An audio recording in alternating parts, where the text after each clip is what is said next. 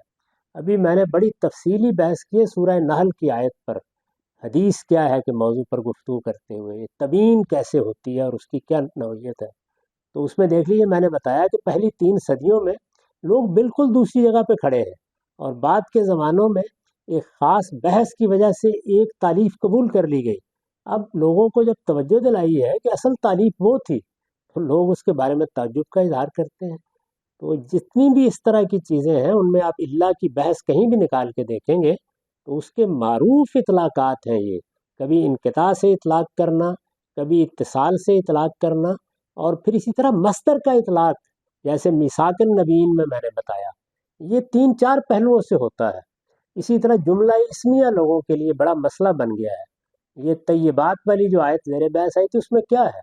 وہ خیال کرتے ہیں کہ جملہ اسمیہ کا ترجمہ ہر حال میں ہے میں ہوگا۔